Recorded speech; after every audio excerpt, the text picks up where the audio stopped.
શ્રી વલ્લભાધીશ કી જય, શ્રી ગુસાઈજી પરમ દયાલ કી જય, શ્યામ સુંદર શ્રી અમને મહારાણી કી જય, શ્રી હરિરાય મહાપ્રભુ કી જય, ગોકુલનાથ કી જય.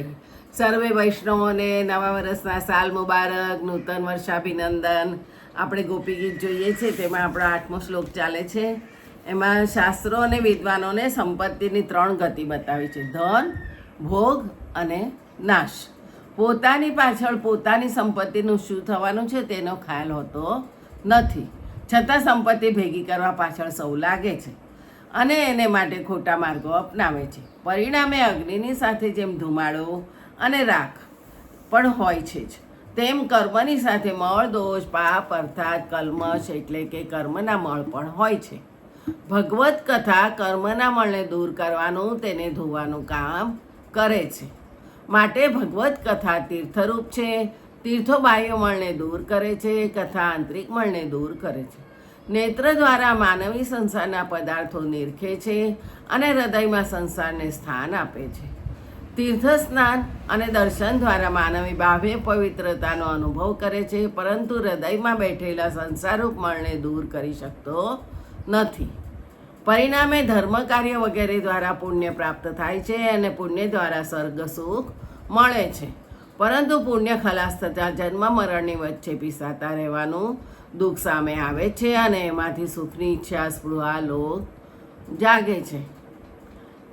એટલે સ્વર્ગ સુખ તો વાસનારૂપી પાપને વધારનારું છે, જ્યારે ભગવત કથા એ પાપનો નાશ કરનાર છે. ગોપીઓ કહે છે, શ્રવણ મંગલમ. એટલે કથા તો શ્રવણ દ્વારા જ મંગલકારી છે. કથા શ્રવણ દ્વારા ભગવાનના રૂપ, ગુણ, લીલા, મહિમા વગેરેનું સતત ચિંતન થવાથી ભગવાન હૃદયમાં પ્રકટ થાય છે. ભગવાનના સાનિધ્યને લઈને અંદરના વાસનાના મૂળરૂપ અસત્યો, દમ, પરિનંદન, દ્વેષ, પ્રમાદ, લોભ વગેરે બહાર નીકળી જાય છે. હૃદય સ્વચ્છ અને પવિત્ર થઈ જાય છે. ભગવાનનું એ નિવાસ સ્થાન બની જાય છે. પરિણામે મહાપુરુષોએ ગાયેલી સૌના તાપ પાપ હારિક ભગવત કથા એ મહાપુરુષોએ પીરસેલું મંગળકારી અમૃત જ છે.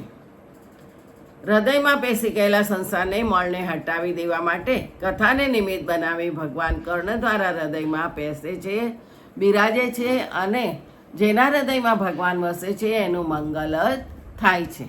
વેદમાં પરા અને અપરા એમ વિદ્યાના 2 પ્રકાર બતાવ્યા છે.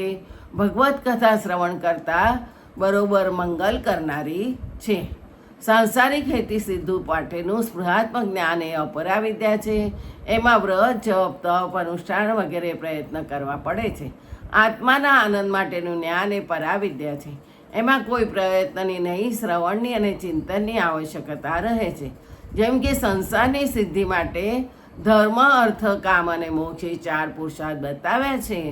એમાં ધર્મ બોલવાથી ધર્મ પાલન થઈ જતું નથી. એમાં અમુક કાર્યો કરવા પડે છે, એ સિવાય પુણ્ય સામે નથી આવતું.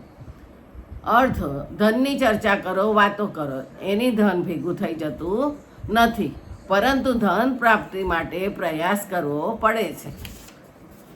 કામ ભોગની વાતો કરવાથી જ માત્ર ભોગ ભોગવ્યાની તૃપ્તિ થતી નથી. મોક્ષ અને મોક્ષની વાતો કરવાથી મોક્ષ પણ મળી જતો નથી, પરંતુ આ 4 પુરુષાર્થો પ્રયત્ન કરવાથી જ સિદ્ધ થાય છે. અર્થાત વિવેક વૈરાગ્ય સંપન્ન થઈને પ્રયાસ કરવા પડે છે. કેવળ શ્રવણ માત્રથી મંગલ થતું નથી.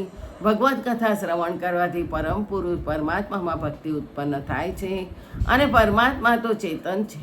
એટલે કથા દ્વારા જો એનું સ્મરણ થાય તો તરત જ એ હૃદયમાં પ્રગટ થાય છે. કારણ કે હૃદયમાં જ રહે છે, માત્ર જળ વસ્તુઓના મમત્વના આવરણ નીચે ઢંકાઈ રહેલા હોય છે. સ્વર્ગના અમૃતની વાત સાંભળવી સારી લાગે, પરંતુ સાંભળવા માત્રથી જ અમરત્વ પામવાની શક્તિ સ્વર્ગામુક્ત નથી. જ્ઞાન પ્રાપ્તિ માટે શમ, દમ, ઉપરિત, તિતિક્ષા, શ્રદ્ધા, સમાધાન વગેરે જરૂરી છે. યોગ સિદ્ધિમાં યમ, નિયમ અને તેમજ ધારણા, ધ્યાન પછી સમાધિ પ્રાપ્ત થાય છે. ધર્મ પાલનમાં યજ્ઞ, દાન, જપ, તપ વગેરે એના પૂરક કર્મ વસ્તુ અને વિધિની જરૂર પડે છે. પરંતુ ભગવત કથા તો માત્ર શ્રવણ કરવાથી જ મંગલકારી છે. જેની વાત સાંભળી એનું ચિંતન થયા કરે છે અને જેનું ચિંતન કરો એમાં મન લાગે છે અને કથા દ્વારા ભગવાનમાં મન લાગે તો ભગવાન તો મંગળ સ્વરૂપ છે. માટે કથા શ્રવણ જ મંગલરૂપ છે. ખરેખર કથા શ્રવણ પોતે જ ભગવત ભક્તિ છે. કારણ કે શ્રવણ કરવા નીચે બેસવાથી અભિમાન દબાશે, મૌન રહેવાથી સંસાર ચર્ચામાં અને વિચારોનો ત્યાગ થશે. કામ ધંધો વેપાર છોડીને કથા શ્રવણ કરવા જાઓ છો એ વૈરાગ્યનું લક્ષણ છે. આમ કથા શુદ્ધ અને પવિત્ર બનાવનારી હોવાથી શ્રીમદ ભગવત સ્વરૂપ છે. ભગવત કથા ભગવાનનું જ રૂપ છે. જેમ ભગવાનથી તમામ સાંસારિક વિષયો દૂર રહે છે, તેમ મહાપુરુષો પાસેથી જે લોકો ભગવત કથા શ્રવણ કરે છે તેઓને પણ વિષય તો સતાવતા નથી. રાગ, દ્વેષ, આવેશ, લોભ વગેરેથી દૂષિત થયેલું અંતઃકરણ શુદ્ધ થઈ જાય છે અને આવા શ્રવણ કરનારા ભગવત સ્વરૂપ બને છે. એમના ચિત્ત ભગવાનના ચરણ કમળમાં જ લાગેલા રહે છે. આતતમ એટલે સર્વ સ્થળે વ્યાપ્ત. ભગવત કથા સર્વ સ્થળે વ્યાપ્ત છે. સ્વર્ગનું અમૃત મર્યાદિત છે. એ જે સ્થળે જે સમયે જેટલા પ્રમાણમાં જોઈએ એટલા પ્રમાણમાં મળી શકતું નથી.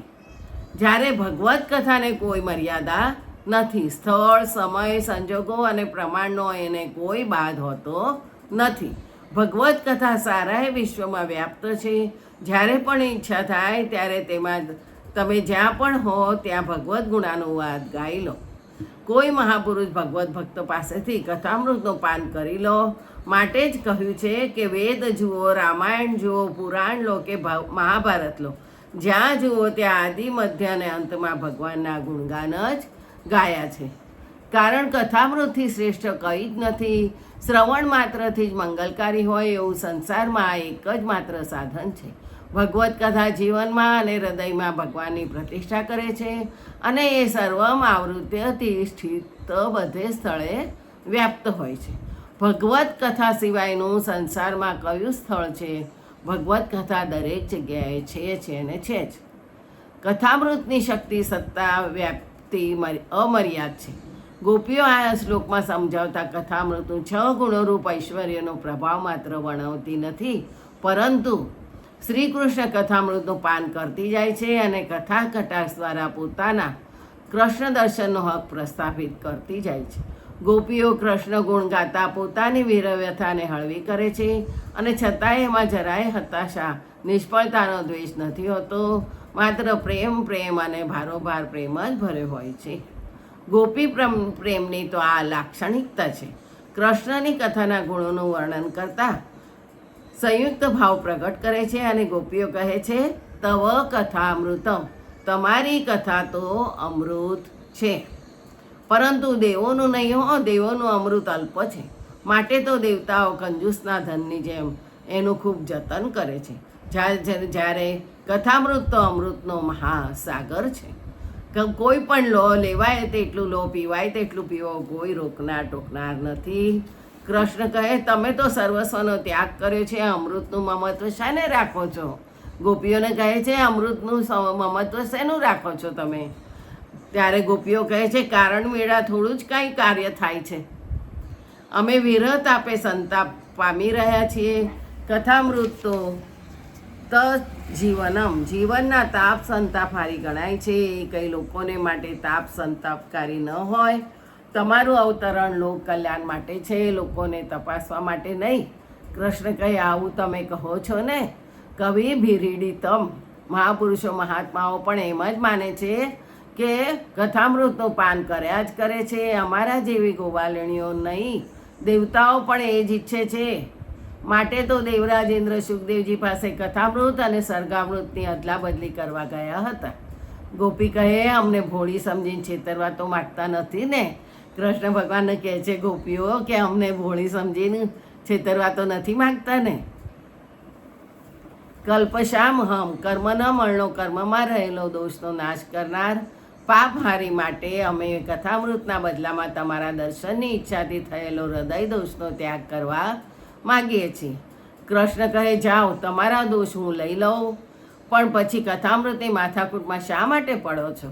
કથા શ્રવણ કરવા માત્રથી જ મંગલકારી છે. માત્ર દોષ લેવાથી મંગલ કલ્યાણ થોડું જ થાય છે. આમ કહીને તમારે અમારા હૃદયના તાપ સંતાપ કાયમ રાખવા છે ને? શ્રવણેન્દ્રિય દ્વારા કથામૃત પાન સર્વ રીતે મંગલમય છે. તો કૃષ્ણ કહે છે કે તમારે કયા પ્રકારનું મંગલ જોઈએ છે? કથા તો ભગવત સ્વરૂપિણી છે. અમારે એનું પાન કરીને ભગવત સ્વરૂપ થવું છે. ભગવાન ન મળે તો ભગવત સ્વરૂપ થવું શું ખોટું? એવા થઈશું તો કોઈક દિવસે તો અમારો શ્યામ અમને મળશે ને, ગોપીઓ એમ કહે છે. બીજું આવતીકાલે જઈશું. જય જય શ્રી ગોકલેશ.